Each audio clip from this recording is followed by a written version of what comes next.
Donc, je vous demanderai de tourner dans Éphésiens chapitre 3, verset 14 à 19.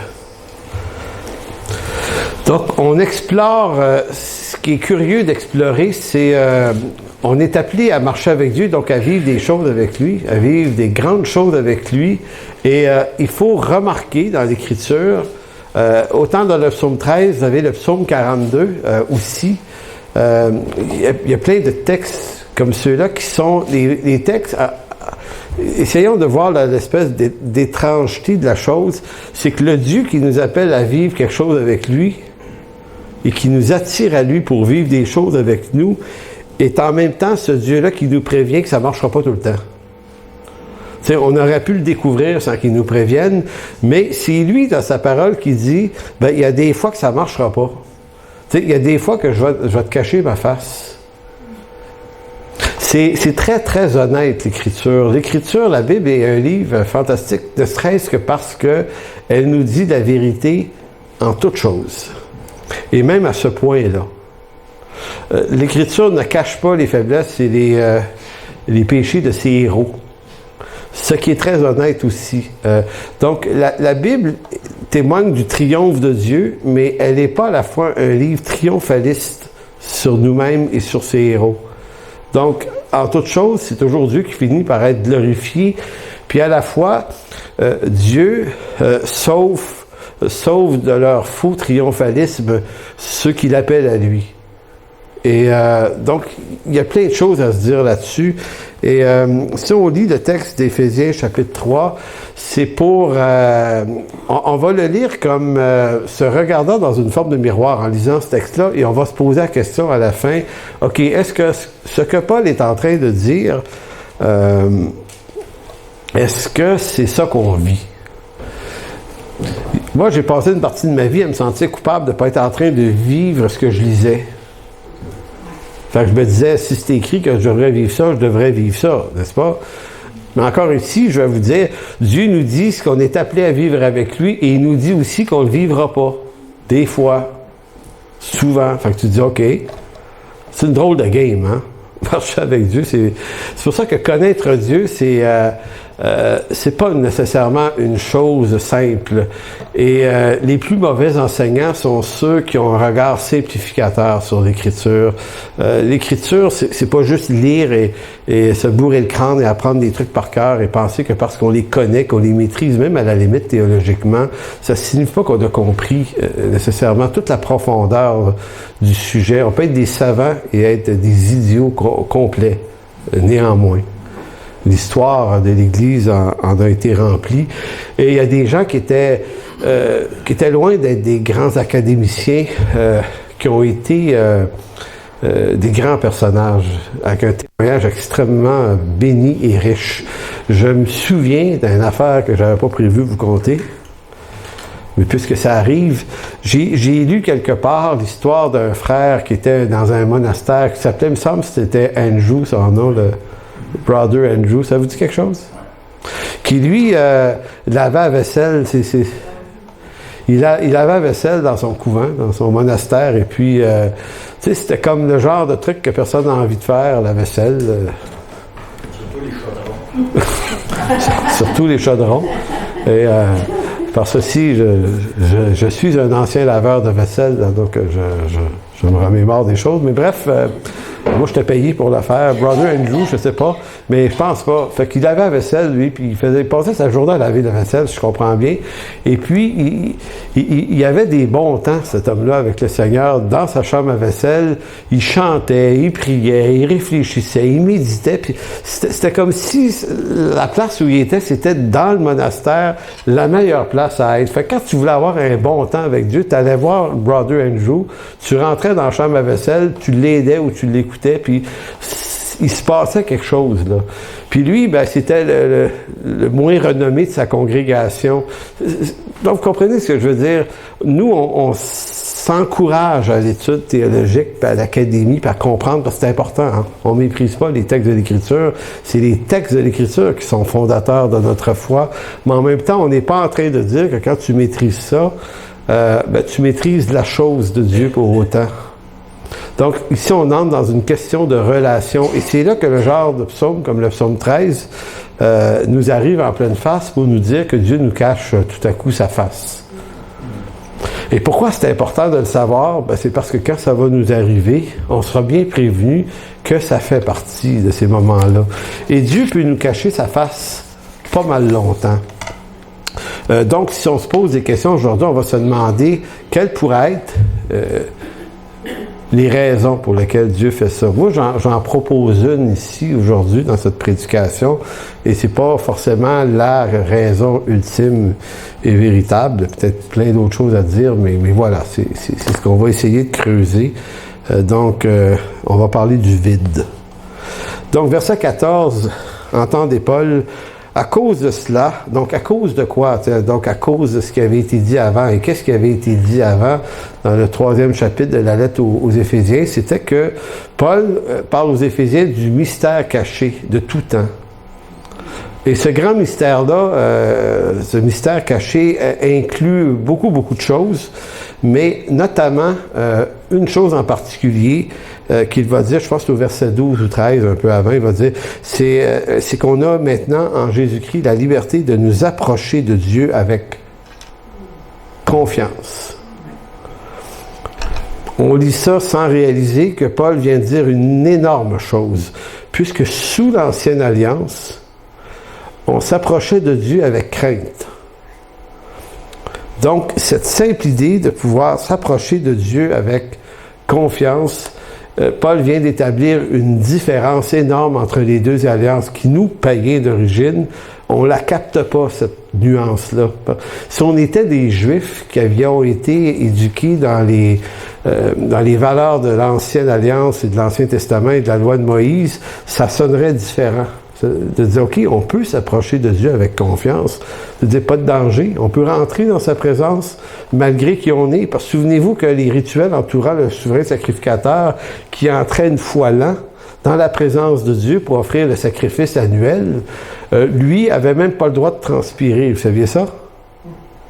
Il devait porter des habits de lin. Et il entrait dans la présence avec le sang du sacrifice. Et s'il se trouvait qu'il suait dans son vêtement, il devait ressortir, se laver, se changer. Et donc, il y avait comme un petit stress avant de rentrer là, tu sais, la présence de Dieu. Tu te dis, OK, je vais sortir de là vivant. Et il faut savoir que lorsque Christ est mort à la croix, le voile a été déchiré depuis le haut jusqu'en bas. Et non pas depuis le bas jusqu'en haut. Et ce voile-là, dit-on, il y avait une épaisseur assez... Il y en a qui se souviennent, c'était épais, c'était quasiment du bois, là, c'était tellement épais ce tissu-là. Le fait qu'il se déchire, c'était hautement significatif. Et quelqu'un avait dit, s'il se déchire du haut vers le bas, ça signifie que c'est d'en haut qui est venu la déchirure. C'est Dieu qui déchire le voile et non pas l'homme. Et maintenant, on a une libre entrée dans le sanctuaire. Maintenant, c'est un peu l'arrière-plan où Paul va mentionner « à cause de cela ». Donc, à cause de cela, on ne se dira plus les mêmes choses. Comme si Paul disait aux Éphésiens, on ne se parle plus comme avant. Maintenant, on rentre dans un nouveau récit avec Dieu et entre nous. Donc, à cause de cela, je fléchis les genoux devant le Père duquel tire son nom, toute famille dans les cieux sur la terre, afin qu'il vous donne, selon la richesse de sa gloire, d'être... et là, entendez, là, Paul prie pour les Éphésiens afin que le Dieu leur donne ceci. Et par extension, si ça arrive aux Éphésiens, ça devrait potentiellement nous arriver à nous aussi. Donc, voici la liste des grandes choses qui seraient supposées de nous arriver. Donc, de telle sorte que vous soyez d'être puissamment fortifiés par son esprit dans l'homme intérieur. Pas pire. C'est puissamment fortifié. Bon. En sorte que Christ habite dans vos cœurs par la foi et qu'étant enraciné et fondé dans l'amour, vous puissiez comprendre avec tous les saints quelle est la largeur, la longueur, la profondeur, la hauteur. C'est beaucoup de dimensions, ça.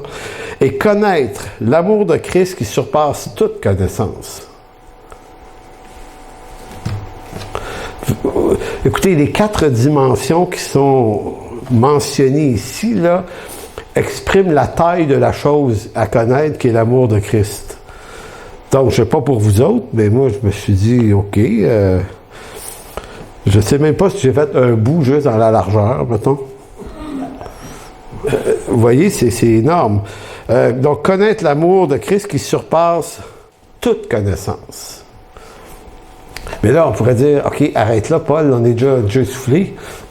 C'est déjà énorme. Mais là, il rajoute une déclaration qui, là, nous je ne sais pas si elle nous bénit ou elle nous assomme ou elle nous achève. Il dit, en sorte que vous soyez remplis jusqu'à toute la plénitude de Dieu. Toute la plénitude de Dieu. Alors, vous êtes-vous déjà demandé, en lisant un texte comme celui-là, vous dites, bon, ben, je suis rendu où, moi, dans le processus? Toute la plénitude de Dieu, tu sais, une plénitude telle. Donc, souvenez que je vous ai dit qu'on allait parler du vide aujourd'hui. Donc, j'aime l'idée qu'à la fois, on est habité par des vides et à la fois, il y a des promesses de plénitude absolument énormes et gigantesques. Et je ne sais pas si on fait toujours la connexion entre le vide et cette plénitude-là. Donc, est-ce qu'on pourrait se dire d'abord comme première idée aujourd'hui que si Dieu crée des vides ou nous amène à constater nos vides, est-ce que c'est pas afin qu'on les laisse vides en vue de le laisser lui venir remplir ce vide que ça forme à lui? Donc, voici ce qui se passe peut-être avec certains d'entre nous. Je dis peut-être parce que c'est pas forcément vrai pour tout le monde. Mais peut-être que Dieu, continuellement, une des choses qu'il fait dans nos vies, c'est de nous faire constater un vide. Nous, on se pense plein, hein, on se remplit de plein d'affaires, mais lui nous amène dans des situations dans nos vies où il nous fait constater le vide. Et qu'est-ce qu'on fait généralement quand il y a un vide? On se dépêche à remplir ça. Et comme chrétien, on peut se remplir ça de structures, on se remplit ça d'institutions, on peut remplir ça de théologie, on peut remplir ça d'œuvres, on peut remplir ça de bonnes intentions, on peut remplir ça de toutes sortes d'affaires, on peut devenir... Vous savez, il y a des chrétiens qui deviennent toutes sortes de choses pour se dire qu'ils sont en train de vivre quelque chose, là. Vous savez, je reçois des fois, j'ai des amis qui sont un petit peu conspirationnistes, qui m'envoient du stock, là. C'est comme, tu sais, c'est vibrons, là, ensemble à se dire qu'il se passe des affaires, là, tu sais, puis des trucs absolument. Puis là, tu vas te chercher une vibration pour essayer de remplir le vide. Parce que notre problème, c'est qu'on tolère mal ce vide-là, parce qu'on pense que le vide est une accusation de Dieu. On peut remplir ce vide-là de plein de choses aussi, là, de plein d'œuvres, puis de bonnes intentions. Puis j'ai vu là, travailler avec Dieu, faire des œuvres, puis aussi puiser dans toutes sortes de choses. Parce qu'au fond, il y a quelque chose en nous qui est de la nature, de la vieille nature pécheresse, qui nous dit que faut calmer Dieu. Je ne sais pas si vous le ressentez, ce sentiment-là. Moi, je suis un hyperactif et puis je suis toujours habité, moins maintenant, moins en vieillissant, puis moins plus j'y pense. Mais si j'y pense pas, j'ai toujours l'impression que c'est pas assez. Il est jamais content, le Seigneur. Et là, si un matin, tu as un bon temps dans ta parole et dans la prière, tu en sors un peu fier, dis bon, mais là, c'est bon, je l'ai fait, tu sais, puis... Mais comprenez-vous, plus tard, c'est comme finalement, c'était pas grand-chose. Et puis, ou bien, OK, une affaire qui nous remplit le vide, mais faussement, mais pour une bonne raison. Si vous avez témoigné de Jésus-Christ à un inconverti, ça, c'est la patente, hein, qui fait du bien à son chrétien intérieur. Tu as témoigné à Jésus, puis la personne s'est donnée à Jésus. Là, hey, ouf! En plein, mais comprenez-vous que ce genre de plénitude-là, puis c'est une bonne chose, là, vivre, soyons joyeux quand ça arrive quand même, là. Je suis pas en train de dire frappons-nous quand même, là, ça serait idiot, mais on saisit toutes les bonnes choses qu'on fait, puis on les fout dans le vide, dans notre vide, puis on essaie de remplir des choses pour dire, OK, Seigneur, c'est-tu assez, là, c'est-tu correct, là, puis là, c'est comme, OK, je vais prendre des cours, là. Je vais faire un voyage missionnaire, là. Je sais pas, n'importe quoi, trouver la patente, qu'est-ce que ça nous envoie comme message, tout cet affolement qui nous habite? Ben, c'est en train de nous dire que on ne saisit pas toute la valeur de notre adoption comme enfant de Dieu. Donc, on se croit comme des enfants illégitimes qui avons à bâtir notre propre légitimité. Comme si on disait au Seigneur, OK, Dieu, par adoption, Jésus-Christ, tout le tralala, OK, c'est fait, c'est accompli, c'est béni, je suis enfant de Dieu, mais il faut quand même que je te prouve que c'était une bonne idée de m'adopter. Je vais être rentable pour ton royaume. Tu vas voir, je vais te surprendre. Et là, plus on fonce, je sais qu'on se dit pas ça de même, mais on le vit inconsciemment et intérieurement comme ça. Fait que là, on essaye d'être rentable. Et là, qui on rencontre comme le premier ennemi sur le chemin de cette intention? Comment s'appelle-t-il? Dieu. Il se peut que Dieu envoie le diable faire la job. Il l'a fait avec Job. Vous savez, Job, c'est une histoire fabuleuse où Dieu veut travailler son serviteur et le diable propose de faire la job à sa place. Hein? C'est un peu... Et là, Dieu dit, bon, OK. Tu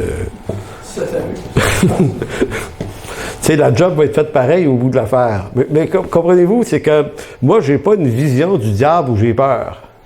Je suis tellement convaincu que mon Dieu est souverain que je suis pas en train de vous dire que le diable n'a pas des activités, mais il a beau avoir à peu près n'importe quelle activité qui voudra bien qu'on peut se reposer en Christ. Je ne sais pas si j'ai compté ça ici, mais une fois, plusieurs fois en fait, je suis allé au Bénin. Et au Bénin, il y a une ville qui s'appelle... ça, j'ai oublié le nom encore. Snakeville, on pourrait appeler ça de même. C'est à Ouida. Oui, c'est ça, c'est à Ouida. O-U-I-D-A. Et ça, c'est la capitale mondiale du vaudou. Hey, comment ça que des mots niaiseux, je m'en souviens même plus. Ça, c'est l'effet du vide. La langue est trop peu pour prononcer ces mots.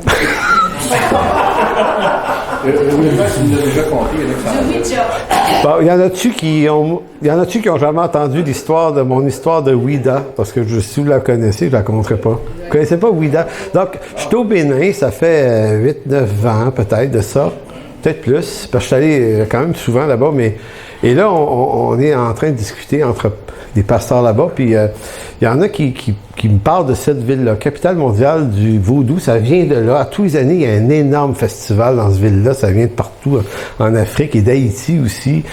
Et là-bas, il y a comme un temple consacré au dieu, au serpent Python, qui est une vénération dans le vaudou. Et il y a un temple de ça. Fait que je dis, on va y aller. On va aller voir ça. Puis là, c'est comme Pasteur Cudjoe, qui est un bon ami à moi. Lui, c'est un gars qui est libre de ces mythes-là, mais c'est pas tout le monde là-bas qui est dans le monde spirituel est libre de ça, parce que certains ajoutent une valeur à des trucs de même, qui ont été vaincus à la croix il y a 2000 ans. Mais au fond, qu'est-ce qui donne de l'intérêt et de la force à ces puissances-là? Ben, c'est la naïveté des croyants qui continuent à dire qu'il y a quelque chose là-dedans, au lieu de dire comme Paul, ben non, il n'y a rien dans ça. Tu sais, Paul est obligé de dire aux gens de Rome, aux Romains, ben, il n'y a rien dans les viandes sacrifiées aux idoles, il y a juste de la viande. Puis il dit, vous pouvez en manger. Il dit, la raison, c'est que ça n'existe pas, ces idoles-là, ils sont une invention de l'homme. Mais il dit, ils ont une valeur pour ceux qui pensent qu'ils en ont une, puis il les appelle des faibles, ces gens-là. Fait qu'il dit, si vous êtes avec quelqu'un qui n'a pas cette compréhension-là, ben il dit, passez-vous-en, à cause du frère, mais pas à cause du morceau de viande, il est vide. Tout comme dans Ésaïe 44, Ésaïe nous rappelait que le bois ne peut pas contenir des esprits, ça se peut pas. Il dit, vous faites à manger avec le bois, vous faites une chaise, vous faites un meuble, avec le reste, vous faites une idole, puis vous vous prosternez devant lui. Et là, Ésaïe a ce réflexe de dire, comment est-ce qu'il dit ça? Il dit, ils sont... ça voudrait dire idiot en français, mais c'est pas ça le mot qu'il utilise, mais pour dire, ils sont, en tout cas, mettons idiot, ceux qui pensent qu'il y a dans la pièce de bois quand même quelque chose. Donc, je reviens à Ouida et je dis au pasteur, ben non, on va y aller, puis on va rentrer dans le temple, puis on va aller voir ça. Puis là, on est en autobus, un petit bus qu'on avait là, on se rendait là, puis je jasais avec 2-3 gars, 2-3 amis africains, et je voyais qu'eux autres, ils croyaient quelque chose, puis là, je leur dis, les gars, je vous le dis, là, il n'y a rien de dangereux à rentrer dans ce temple-là. Je vous dis, il n'y a rien. Fait que finalement, arrivé au temple, on est entré, ça coûtait 2-3 piastres. Donc ça, c'était déjà étrange. Je dis, pourquoi ils nous chargent? Donc, ça faisait business un peu. Et puis, on rentre, puis il y avait 200-300 pitons qui se promenaient. C'est à peu près grand comme ici, environ. France, t'es allé l'année passée, hein? Oui, l'année passée. Là, 2 ans, t'es allé? Oui. C'était bien, hein? C'est à peu près grand comme ici, pas plus? C'est rond, hein? C'était rond, me semble. Et puis, c'est en béton, puis tu as toutes sortes de serpents qui se promènent partout. Puis, évidemment, je m'étais informé, est-ce que c'est dangereux, des pitons? On m'avait dit non, ça pique pas, puis c'est bien inoffensif. C'est juste laid. C'est toujours laid, un serpent. En tout cas, question de perspective, mais... Et là, on photographie les serpents. Tu sais, les premières minutes sont un petit peu stressantes, pas à cause du vaudou, mais à cause des serpents. Tu regardes quand même. Puis eux autres, ils en ont rien à faire que tu sois là. Visiblement, ils savent pas qu'est-ce qu'ils font là eux-mêmes. Et là, tu as le prêtre vaudou qui était là, qui lui jase avec, puis il dit, voulez-vous faire de photographie? Il nous mettait des serpents autour du cou. Puis clic, puis bon, OK. Fait que jusqu'à là, c'est plus du tourisme. Et puis, il y a quelques amis africains qui commencent à comprendre. Là, ben, c'est ça. Et là, je ne dis pas ça de tous les Africains qui étaient avec nous. Il y en a beaucoup qui sont complètement libres de ça. Là. Mais certains ne l'étaient pas encore. Et là, on se met à jaser avec le prêtre vaudou. Et puis, le prêtre vaudou avait une diction française impeccable. Vraiment, là. Il parlait avec un Français de Paris. Mais c'est un Béninois, le gars. Fait que moi, je me disais, OK, c'est louche. Fait que je lui dis, t'es-tu du pays ici, toi? Il me semble que t'as l'accent un peu plus français, quand même. Il dit, oui, effectivement, je termine mon doctorat en histoire à l'Université Sorbonne en ce moment. Je dis, ah oui, je suis historien, moi aussi. Puis là, on pique une jasette avec le gars, et tu te rends compte que... Et là, je dis, mais écoute, tu vas à la Sorbonne, et tu es en train de me dire que tu es un prêtre vaudou, puis tu crois à ça. Là. Tu dis, non, tu crois pas à ce que tu es en train de faire. Là. Tu sais, on va se le dire, tu sais, c'est comme... Et là, c'est... oui, non, j'ai dit, non, ben non. Je veux dire, à Sorbonne, s'il y a quelque chose, s'il y a une place qui vont te désacraliser comme il faut, c'est bien cette université-là, à Paris. Et là, finalement, le gars, il dit, il faut vivre, il faut gagner sa vie. J'ai dit, OK, c'est une job d'été. Et là, c'était comme, le gars, il voyait bien qu'on n'est pas des imbéciles. Non, mais je dis, c'est pas grave, là, nous autres, on est venus visiter, fait que parle-nous de ce que tu fais. Et finalement, tu te rends compte que c'est un truc. Et M. Tremblay, Paul, commence à parler de Jésus avec le gars, puis c'était comme être sur un coin de rue, comme n'importe où ailleurs, et on est sorti de là, puis c'est tout.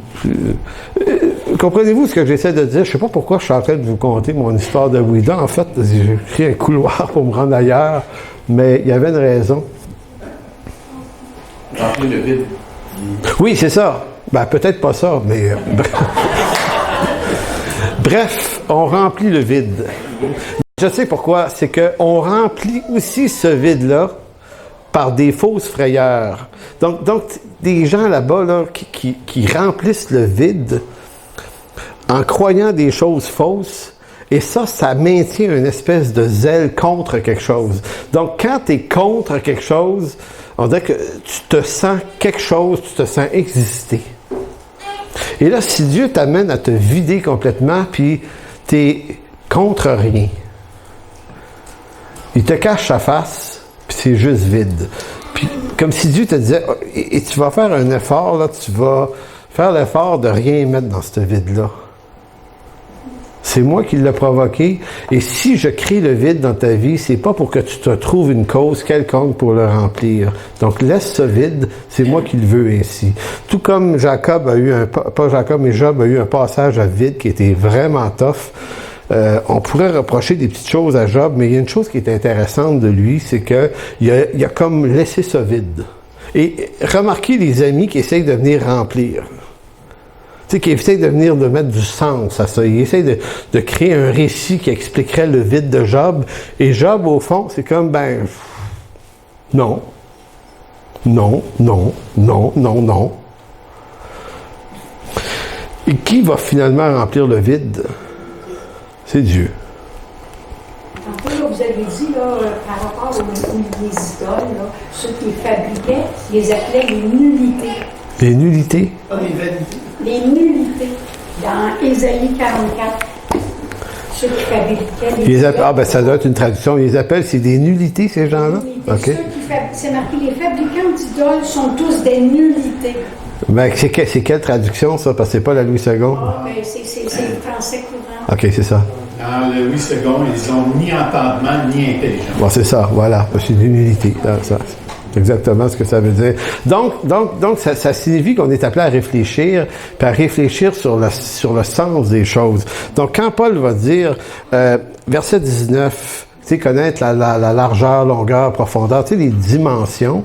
Tu sais, Paul, pour parler de l'amour de Dieu, il ne trouvait pas de meilleur mot, parce que c'est comme si le mot amour n'était pas complet. Fait qu'il donne à l'amour des dimensions en plus. Puis il lui donne toutes les dimensions qu'on peut reconnaître en géométrie et dans l'univers. Tu peux pas avoir autre chose que de la largeur, longueur, profondeur, hauteur. C'est comme ça ce sont des dimensions d'éternité comme ça a comme pas de fin.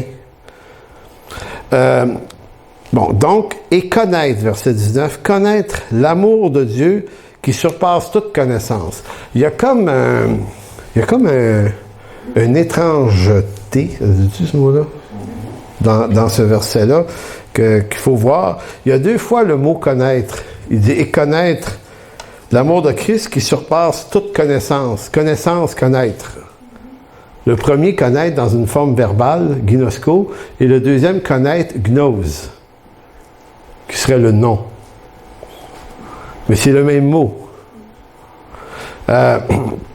Donc, ça peut paraître étrange. Je dis, connaître l'amour de Dieu qu'on ne peut pas connaître.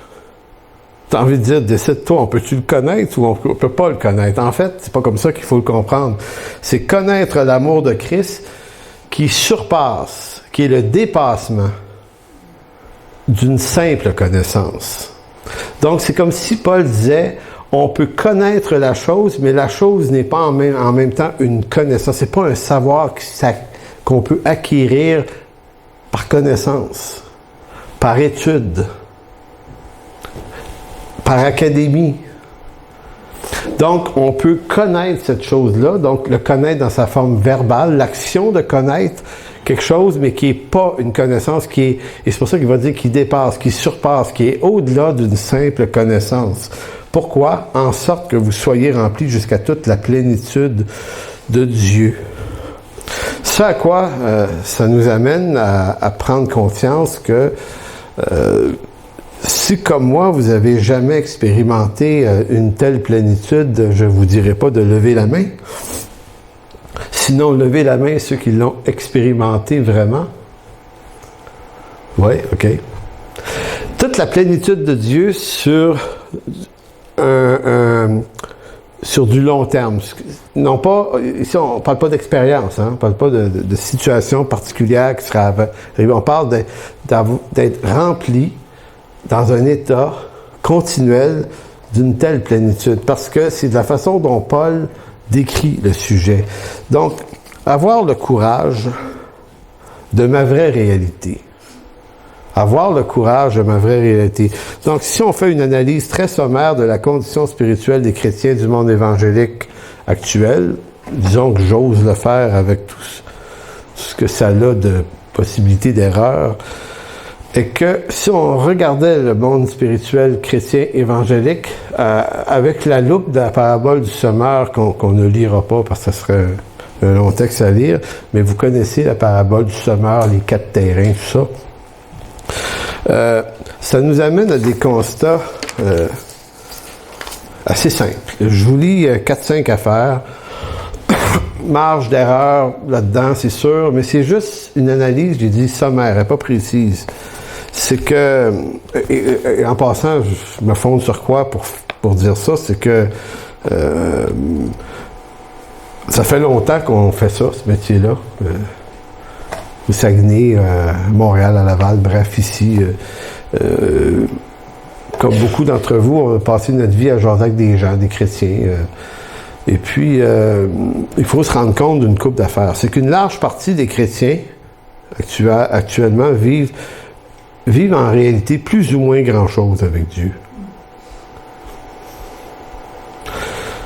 Peu importe qu'on veuille bien croire à ce que je dis là ou pas, ça ne change pas grand-chose. C'est que, en ce qui me concerne, c'est une observation qui est évidente à faire. C'est que on est là, mais ça ne signifie pas qu'être là fait qu'on vit nécessairement quelque chose de significatif avec Dieu. Et je suis pas en train de dire que c'est vrai de tout le monde, hein. C'est différent d'une personne à l'autre. Et donc, une large partie des chrétiens vivent plus ou moins grand-chose avec Dieu, mais ne s'en soucient guère. Parce que aller à l'Église est tout de même un événement ou une sortie significative dans la semaine qui comble un certain vide existentiel. Donc, c'est pas parce qu'on vit rien avec Dieu qu'on se présentera pas dans une église de dimanche. Ça se peut qu'on aille là pareil, puis ça se peut que ça fasse 20 ans qu'on va là. Ça se peut que ça fasse 20 ans qu'il se passe plus ou moins grand-chose avec Dieu, mais on est capable de se garder dans un confort parce que on reste convaincu qu'il faut calmer Dieu. Fait qu'en se disant, je vais à l'église, je vais quand même être là. Et quand je vais sortir de l'église, je pourrais dire à mes frères et à Dieu, ben regarde, j'étais là. J'ai fait ce que j'avais à faire. Mais on n'est pas dans une dynamique de se poser la question sur ce qu'on ne vit pas, sur le vide. Deuxième point, une large partie des chrétiens vivent plus ou moins grand-chose avec Dieu, mais vont tout de même à l'Église avec l'espoir qu'un dimanche, quelque chose de fort va se passer pour venir remplir leur vide existentiel, spirituel. J'ai vécu ça souvent, quelquefois. Quand j'étais au Saguenay, il y avait de temps à autre un prédicateur de l'extérieur qui venait. Et tu sais, on disait toujours, c'était dans le cadre des hommes d'affaires du plein évangile, et puis on disait, oui, lui, c'est spécial, quand il vient, il se passe des affaires. Dès que tu dis ça, pourquoi tout le monde y allait? Puis c'était pas juste des charismatiques qui y allaient, il y avait plein de monde qui venait. Mais pourquoi tu vas à cette soirée-là? Je dis pas que c'est pas une bonne idée d'y aller, là. Mais ce que je veux dire, c'est quoi le motif qui fait que tu y vas?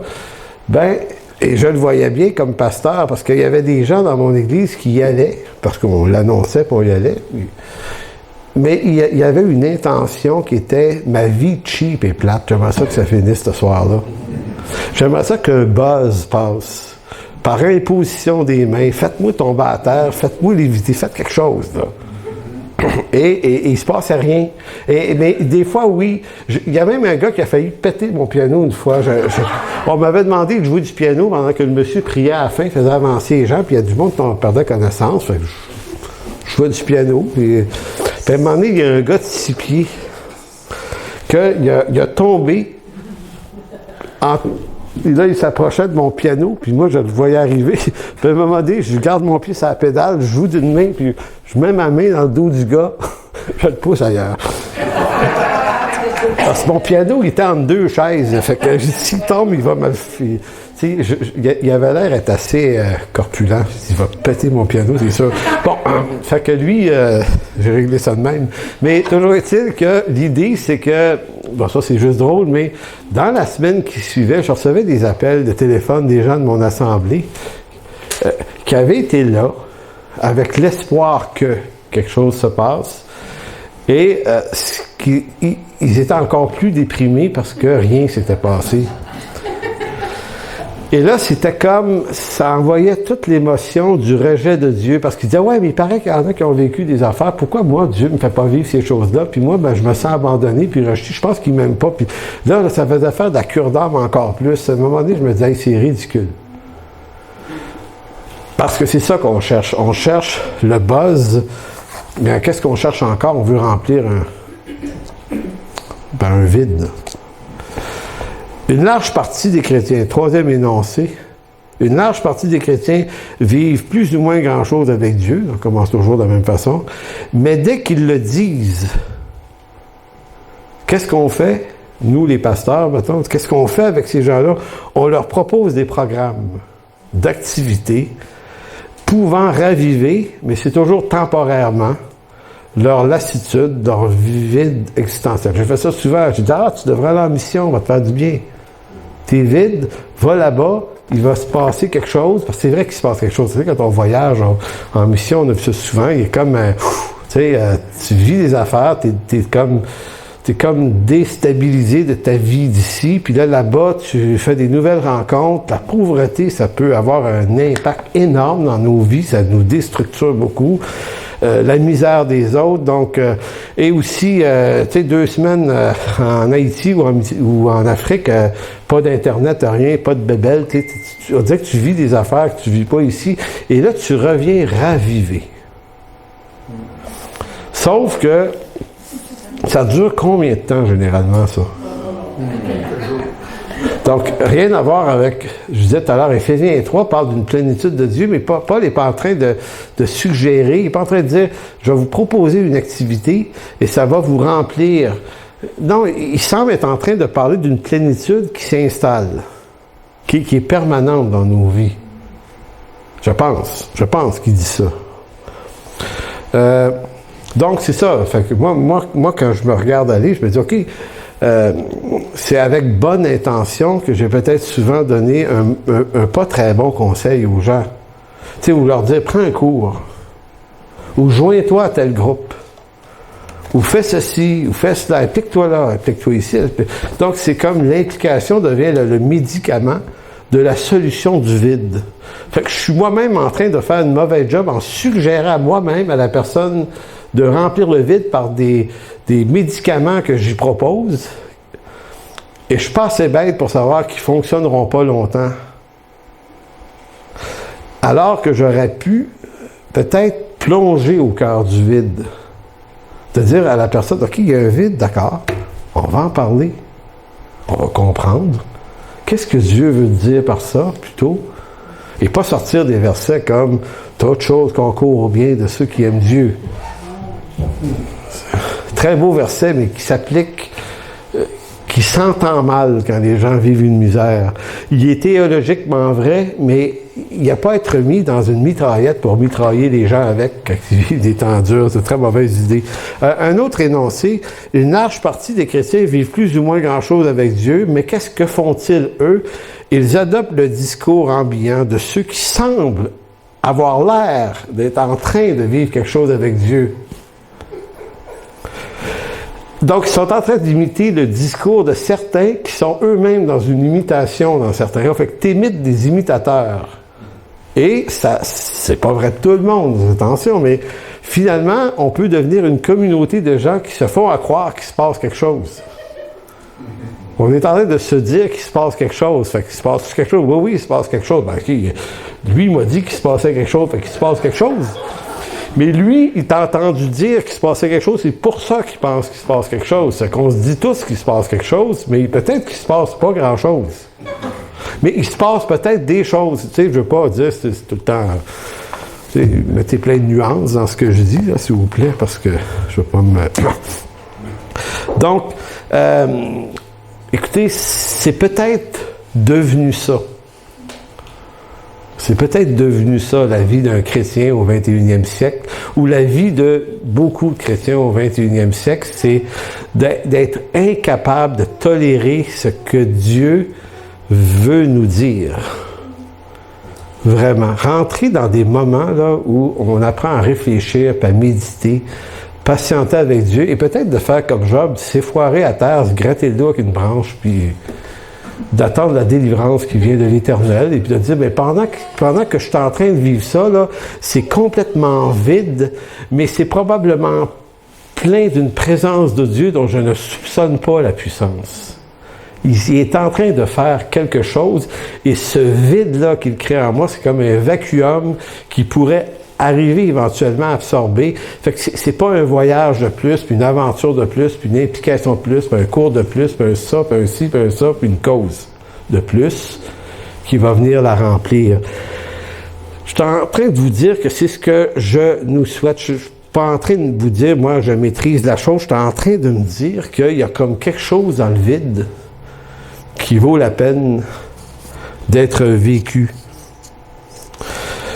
Si je vous disais que c'est une grâce extraordinaire d'être mis en lumière et de traverser de ce genre de moments difficiles où tout devient sombre parce que Dieu le permet. C'est bien parce que Dieu le permet que la chose nous arrive, sinon elle ne nous arriverait pas. Mais si Dieu le permet, c'est probablement en vue de nous affranchir de nos ténèbres. Donc, c'est comme s'il nous amenait dans quelque chose avec une intention. Et que la tentation, c'est de mettre du sens à ce que Dieu fait, alors qu'on devrait mettre un frein à notre cerveau, à notre raison, puis de dire, j'ai pas à mettre mon sens à moi là-dedans. Je vais laisser Dieu mettre son sens à lui. Tout comme Job a compris à la fin le sens. Et le sens que Job a reçu de Dieu, c'est que j'avais déjà entendu parler de toi, maintenant mon œil t'a vu. Donc il y a quelque chose là. Il y a une richesse ajoutée, mais vous savez très bien que Job n'a pas pu remplir lui-même le vide. Et c'est ça qui est la richesse de Job. Donc, on est malheureusement pauvre de nos richesses qu'on utilise pour remplir le vide, alors qu'on devrait apprendre à être riche de notre pauvreté. Contempler notre misère, notre pauvreté, non pas pour se flageller, parce que si Dieu la met en lumière, comme il est écrit dans Hébreux, c'est-tu 12? Oui, c'est Hébreux 12, où l'auteur va dire que Dieu corrige ceux qu'il considère comme ses enfants. Eux, il les corrige. Il dit, si vous êtes l'objet d'une correction divine, c'est preuve de votre appartenance à Dieu. Parce que Dieu est comme un père de famille, il corrige ses enfants, mais il ne corrige pas les enfants du voisin, c'est pas les siens. Donc, quand Dieu travaille nos vies, puis travaille nos cœurs en profondeur, c'est en soi spirituellement une preuve d'une œuvre de Dieu concrète qui se passe en nous. Et c'est probablement pour cette raison-là, et je reviens au psaume 13, pour quelle raison Dieu nous cache sa face? Pour quelle raison, quelquefois, laisse-t-il nos ennemis triompher, comme le chant le dit, mais on dirait que mes ennemis triomphent contre moi. L'histoire des héros de l'Ancien Testament, si on veut comprendre la raison pour laquelle ces textes-là nous parviennent, dans 1 Corinthiens 10, ces choses leur sont arrivées. Donc, Noé, Abraham, Jacob, Isaac, Moïse, Job, David, Daniel. Il nous dit, c'est arrivé pour nous servir d'exemple. Elles ont été écrites pour notre instruction. À nous qui sommes parvenus à la fin des siècles, il n'y a rien comme aller relire l'histoire des héros de la foi, l'une après l'autre. Noé, Abraham, Isaac, Jacob, Joseph. Josué, dans chapitre 1 de Josué, qui a peur. Dieu dit de ne pas avoir peur, vas-y. Mais il a peur. Et tout au long dans cet testament, tous ces héros. Maintenant, vous n'avez aucun de ces héros-là qui est nécessairement tout à fait triomphant. Plus leur histoire avance, plus on découvre leur incapacité. Et leur incapacité se révèle être la grâce et la bonté de Dieu, la gloire de Dieu qui intervient et qui fait réussir leur projet.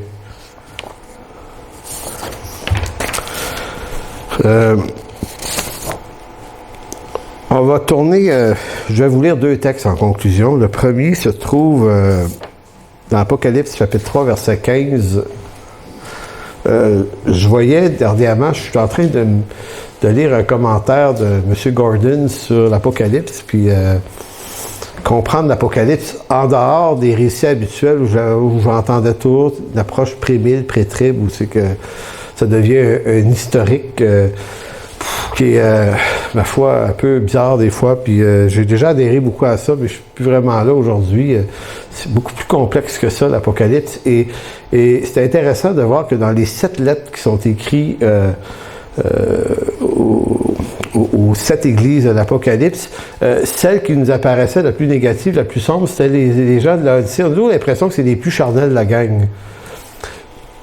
Relisez comme il faut, là, chapitres 2 et 3 d'Apocalypse, et vous allez vous rendre compte que c'est pas tout à fait exact. Ça, c'est encore peut-être une lecture un peu naïve qu'on fait.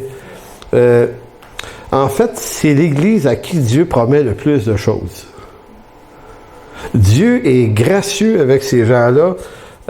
Il leur propose d'intervenir dans leur vie de 3 façons. On n'a pas le temps de voir ce matin.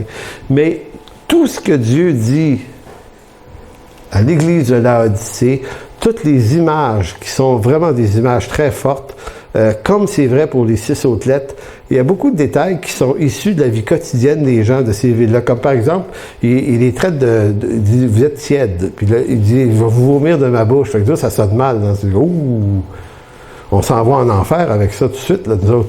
Mais il faut comprendre le sens que l'image voulait rendre. C'est que Laodicée n'avait pas de point d'eau frais dans sa ville. Donc, l'eau venait de très loin par un pont que les Romains avaient fait. Enfin, un pont, un aqueduc.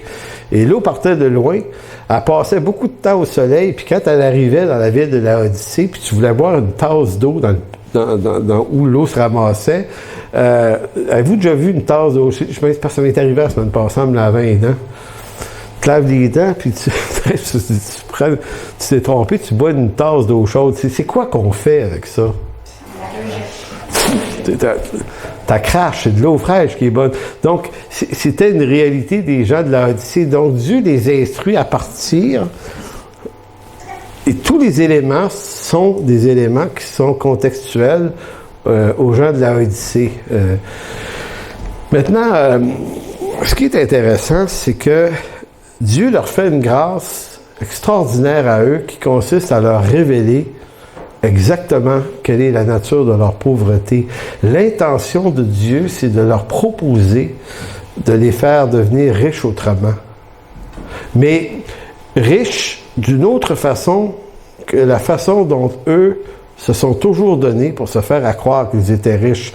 Parce que leur principal problème, c'est qu'ils se croient riches. Donc, eux, le vide, ils ont trouvé des façons de le remplir. C'est pour ça que Dieu dit, tu te crois riche parce que tu t'es enrichi. Mais ce que j'ai contre toi, c'est que tu ne sais pas que tu es malheureux. C'est vrai pour eux, c'est vrai pour nous.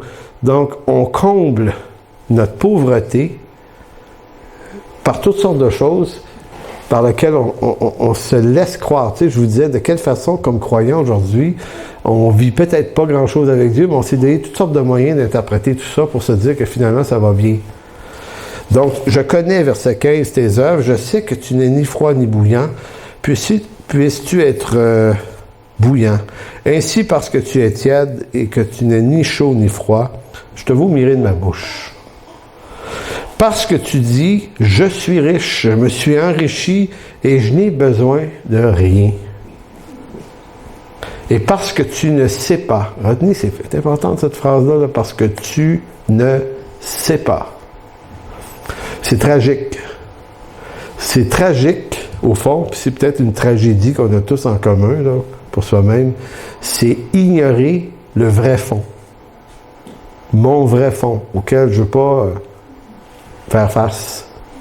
Tu ne sais pas que, 1, tu es malheureux, 2, misérable, 3, pauvre, 4, aveugle et 5, nu. Si vous condensez ces 5 mots-là ensemble, il me vient un seul mot tout le temps, c'est le mot démuni.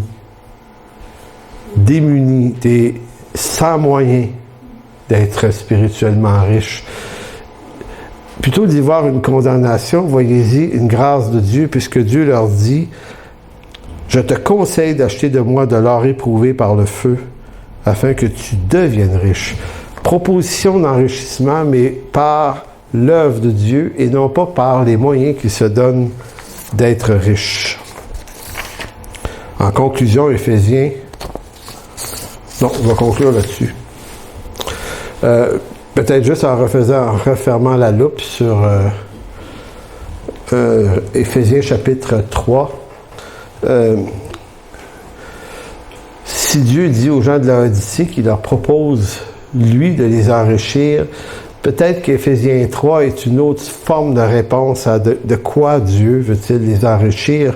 Et c'est peut-être Paul qui répond à la question. Dieu a l'intention de nous remplir de sa plénitude. Honnêtement, je suis même pas sûr de pouvoir vous dire ça ressemble à quoi exactement. C'est pas que j'ai jamais rien vécu avec Dieu, j'ai vécu des moments aussi de plénitude, dans des situations données, de grand bonheur, de grande richesse, de grande... Il y a eu plein d'affaires de même.